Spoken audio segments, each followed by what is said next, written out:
मनीराम नाम था उसका, मनीराम। और वो किसी गांव में कथा कर रहा था। उसने क्या कहते, एक सप्ताह की कराया करते हैं, उसने 1 महीने की कथा रख दी किसी गांव में, 30 दिन की। लालच में रोज के 10-20 रुपए तो आवेंगे। पहले रुपया बहुत महंगा होता था, चांदी का नोट होता था। 1 रुपए के अंदर भैंस आ जाती तो 70,000 की आती है, ऐसी कीमत थी उसमें रुपए की। अब उसने 30 दिन तक कथा करी।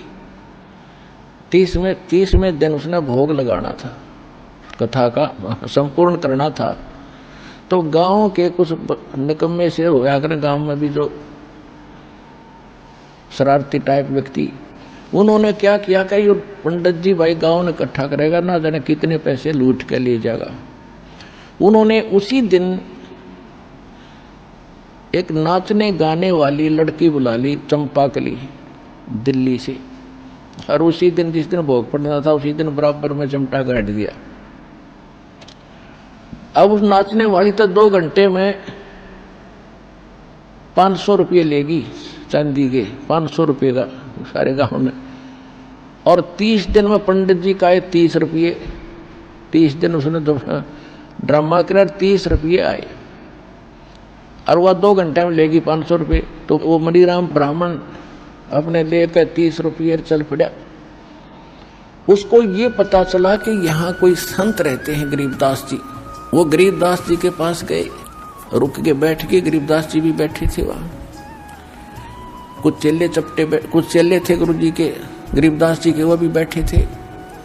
ब्राह्मण को आसन दिया कि ब्राह्मण आगे हैं भी आसन दो, अलग से आसन दे दिया, सूचा बैठा दिए। और सुनाओ ब्राह्मण, गरीबदास जी ने पूछा, सुनाओ विपर जी, कुशल हो? मनीराम जी कहता, महाराज क्या कुशल है?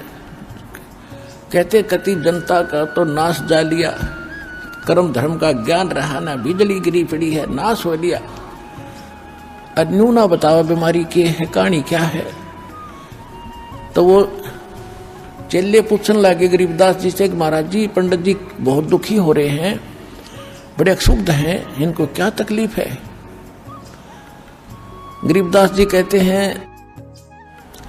कि फूटी ज्ञान विवेक की और अंधा है जगदीश, चंपाकली को 500 और मनीराम को 30। यो रोड़ा है इनका। गरीबदास जी कहते हैं जनता का विवेक खत्म हो लिया भाई, और यहाँ का भगवान अंधा है, इसने सारे उल्टे काम करवाने। यो अंधा है जगदीश। और क्या हुआ कि पंडित जी को तो 30 रुपये मिले हैं और चंपाकली 500 लेगी। यो 9 दुख पा रहा है। तो परमात्मा ने कहा कि पंडित जी आप उस चंपाकली तक कम को नहीं, तेरा दाव ना लगा इसलिए रो रहा है। आपके पास क्या है जो जनता को बांट रहा है, बता दे मुझे। कथा की आपने? खान जी कथा की, और 30 रुपये आए 30 दिन में। कथा करने का आप अधिकारी हो? गरीबदास जी ने पूछा। हाँ जी, मेरे आदेश दे रखा है मेरे गुरु जी ने। परमात्मा बोल, गरीबदास जी ने कहा कि जिस समय राजा परीक्षित को सर्प ने डसना था ऋषि के श्राप से, उस समय ये सारे ब्राह्मण तुम्हारे जो हेड थे, मुखिया, इंक्लूडिंग वेद व्यास जिसने ये पुराण लिखी, सुधा सागर, सुख सागर कहते हो तुम जिसको, इसकी कथा सुनानी थी उसको 7 दिन। और किसी ने हिम्मत नहीं करी। तेरे पृथ्वी के जितने ऋषि में ऋषि थे सब पीछे हट गए ब्राह्मण। क्यों हट गए? क्योंकि 7वें दिन रिजल्ट आना था उसका। सबको मालूम था कि हम अधिकारी नहीं है, और 7वें दिन पोल पाट जाएगी, ऋषि को कुछ ज्ञान नहीं हुआ तो सब पीछे हट गए, हम अधिकारी नहीं है, हम अधिकारी नहीं है। फिर कौन, कैसी हुई वो कथा? स्वर्ग लोक से सुखदेव ऋषि बुलाए गए थे, उन्होंने कथा सुनाई। जब उस कथा से जो लाभ उसको मिलना था, परीक्षित ऋषि को केवल यहां से व्यक्ति हटानी थी उस कथा के प्रभाव से। वो सर्प ने तो डसना था, उसने मरना भी था। वो ये कर ही नहीं सकते। तो कि उस समय ये कहाँ गए थे, तो ये कथा करने वाले सब लोग थे हम अधिकारी नहीं है। अरे तुम सारे अधिकारी पा के गए, था क्या तुम्हारे पास? तो उसी समय शांत हो गया वो ब्राह्मण था, क्योंकि भगवान के लिए तड़फ रहा था कि महाराज बिल्कुल सच्ची बात कही आपने।